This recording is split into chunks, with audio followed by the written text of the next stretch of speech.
ভংগ হ'ব পাৰে আৰু তাৰ লগে লগে আকৌ যুদ্ধই ভয়ানক ৰূপ ধাৰণ কৰিব পাৰে গাজাত 15 মহীয়া যুদ্ধৰ সামান্য অৱসান ঘটিছিল 42 দিনীয়া প্ৰথম পৰ্যায়ৰ যুদ্ধবিৰতি যি যুদ্ধবিৰতিত বন্দী বিনিময় পৰ্ব চলি আছে তেনে সময়তে পুনৰ আশংকা এই মুহূৰ্তত বৃদ্ধি পাইছে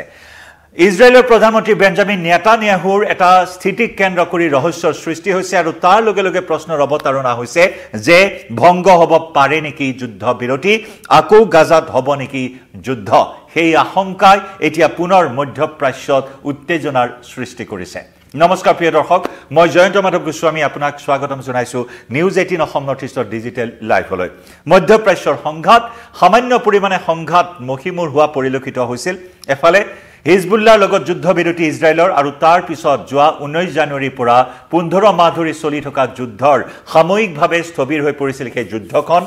দুই পক্ষৰ মাজত যুদ্ধবিৰতি চুক্তি স্বাক্ষৰ হৈছিল কাৰ্যকৰী হৈছিল 19 জানুৱাৰীৰ পৰা দুটা পৰ্যায় তিনিটা পৰ্যায়ত ইতিমধ্যে বন্দী বিনিময় পৰ্ব চলি আছে আৰু সেই বন্দী বিনিময় পৰ্ব চলি থকাৰ মাজতে আকৌ অশনি সংকেত আহিছে এই যুদ্ধবিৰতিক লৈ যে কিমান দীৰ্ঘস্থায়ী হ'ব এই যুদ্ধবিৰতি কাৰণ দ্বিতীয় লানি যি আলোচনা যুদ্ধবিৰতিৰ যে দ্বিতীয় লানি আলোচনা সেই দ্বিতীয় লানি আলোচনা হোৱাৰ কথা আছিল কাটাৰত কিন্তু বেঞ্জামিন নেতানিয়াহু ইজৰাইলৰ প্ৰধানমন্ত্ৰী গৰাকীয়ে এই ক্ষেত্ৰত দ্বিতীয় লানি আলোচনাৰ বাবে প্ৰতিনিধি প্ৰেৰণ কৰাত এই মুহূৰ্তত প্ৰতিনিধি প্ৰেৰণ নকৰাৰ সিদ্ধান্ত গ্ৰহণ কৰা বুলি সংবাদ মাধ্যমত খবৰ ওলাইছে ইজৰাইলৰ সংবাদ মাধ্যমত এই খবৰ ওলাইছে যে ইজৰাইলৰ প্ৰধানমন্ত্ৰী বেঞ্জামিন নেতানিয়াহুৱে কাটাৰত হ'বলগীয়া পেলেষ্টাইনৰ সন্ত্ৰাসবাদী সংগঠন হামাছৰ লগত হ'বলগীয়া দ্বিতীয় লানি আলোচনাত প্ৰতিনিধি প্ৰেৰণ নকৰাৰ হেনো সিদ্ধান্ত গ্ৰহণ কৰিছে যদি হেয়াই হয় তেন্তে যুদ্ধবিৰতিৰ সময়সীমা হয়তো এতিয়া বৃদ্ধি নহব পাৰে সেই আশংকাই এতিয়া বিৰাজ কৰিছে আৰু যাৰ ফলত গাজাত পুনৰ যুদ্ধ আৰম্ভ হোৱাৰ আশংকাই এতিয়া গা কৰি উঠিছে 19 জানুৱাৰীত প্ৰথম পৰ্যায়ৰ বন্দী বিনিময় আছিল যুদ্ধ বন্দীসকলৰ বিনিময় পৰ্ব চলি আছিল 3 গৰাকীৰ বিনিময়ত 90 গৰাকী পেলেষ্টাইনী কাৰাবন্দীক ইজৰাইলে মুকলি কৰি দিছিল আৰু হামাছে 3 জন পণবন্দীক মুকলি কৰি দিছিল ইজৰাইলক দ্বিতীয় পৰ্যায়ত 4 গৰাকী ইজৰাইলী সেনাক মুকলি কৰি দিয়া হ'ল মহিলা জোৱানক মুকলি কৰি দিয়া হ'ল আৰু তৃতীয় পৰ্যায়ত প্ৰায় 7 জনকৈ ইজৰাইলী পণবন্দীক মুকলি কৰি দিয়া হ'ল গতিকে এনেকুৱা ধৰণৰ বন্দী বিনিময় পৰ্ব চলি আছে আৰু তাৰ মাজতে পুনৰ এই আশংকা এই মুহূৰ্তত বৃদ্ধি পাইছে যে গাজাত আকৌ যুদ্ধৰ আশংকাই গা কৰি উঠিছে কাটাৰত হ'বলগীয়া যুদ্ধবিৰতিৰ দ্বিতীয় লানি আলোচনাত গাজাৰ পৰা সকলো যুদ্ধবন্দীৰ মুক্তি প্ৰদান আৰু ইজৰাইলত বন্দী হৈ থকা পেলেষ্টাইনী যুদ্ধবন্দীসকলৰ মুক্তিক লৈ আলোচনা হোৱাৰ কথা আছিল আৰু সেই দিশৰ পৰা কাটাৰৰ এই দ্বিতীয় লানি আলোচনা অত্যন্ত গুৰুত্বপূৰ্ণ আছিল অত্যন্ত তাৎপৰ্যপূৰ্ণ আছিল এই যে 42 দিন এই 42 দিনত বন্দী বিনিময় পৰ্ব সমাপন হোৱাৰ কথা আৰু তাৰ পিছত তৃতীয় পৰ্যায়ত আলোচনা হোৱাৰ কথা আছিল এয়া দ্বিতীয় পৰ্যায়ৰ আলোচনা আছিল দ্বিতীয় পৰ্যায়ত কেনেদৰে আগবাঢ়িব বন্দী বিনিময় প্ৰক্ৰিয়া একে সময়তে গাজাত ইজৰাইলৰ সেনা প্ৰত্যাহাৰ কৰা হ'বনে নহয় সেই বিষয়সমূহ আলোচনা হোৱাৰ কথা আৰু তৃতীয় পৰ্যায়ত গাজাত পুনৰ নিৰ্মাণৰ প্ৰক্ৰিয়া কেনেদৰে আগবাঢ়িব পৰা যায় সেই বিষয়ত আলোচনা হোৱাৰ কথা আছিল কিন্তু হঠাৎ বেঞ্জামিন নেতানিয়াহুৰ এই ৰহস্যজনক স্থিতিক লৈ এতিয়া আশংকা বৃদ্ধি পাইছে যুদ্ধৰ গাজাৰ পৰা ইজৰাইলৰ সেনা প্ৰত্যাহাৰ সম্পৰ্কীয় আলোচনা হোৱাৰ কথা আছিল কিন্তু এই পৰ্যন্ত ইজৰাইলৰ প্ৰধানমন্ত্ৰী বেঞ্জামিন নেতানিয়াহুৱে এই আলোচনাত প্ৰতিনিধি প্ৰেৰণ নকৰাৰ সিদ্ধান্ত গ্ৰহণ কৰাত সমগ্ৰ সমীকৰণে যেন আকৌ আউল লগোৱা পৰিলক্ষিত হৈছে সমগ্ৰ সমীকৰণে যেন আকৌ উলট পালট হৈ পৰিব এই আশংকা বৃদ্ধি পাইছে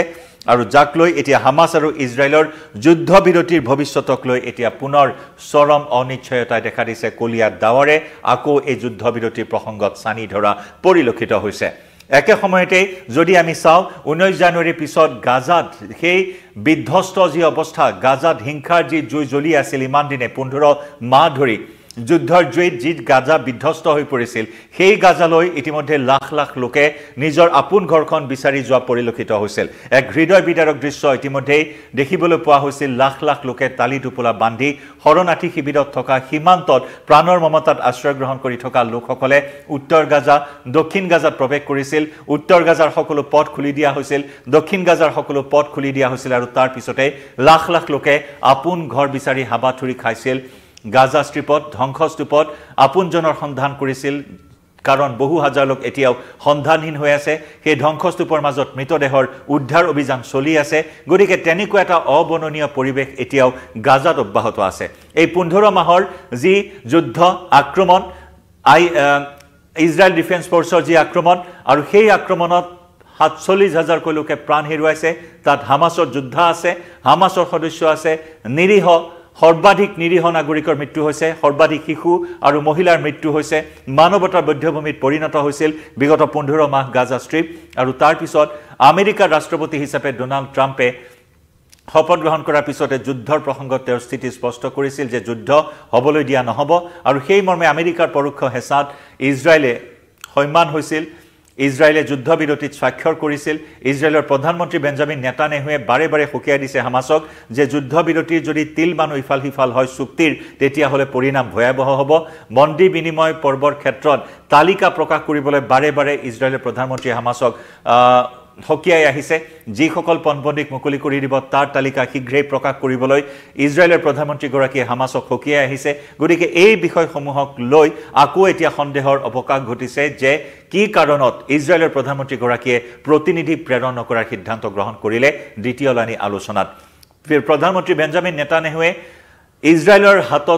ইজৰাইলৰ পণবন্দী হামাছৰ হাতত থকা ইজৰাইলৰ পণবন্দীসকলক কোনো ধৰণৰ হানি বিঘিনি নোহোৱাকৈ হস্তান্তৰ কৰাৰ বাবে সকীয়াই আহিছে গতিকে এই ক্ষেত্ৰত হামাছে বাকী দিনকেইটাত এই 42 দিনত কেনেদৰে এই প্ৰক্ৰিয়া আগবঢ়াই নিয়ে সেয়া লক্ষণীয় হ'ব কিন্তু ইজৰাইলৰ প্ৰতিনিধি প্ৰেৰণ নকৰাৰ এই সিদ্ধান্তই এতিয়া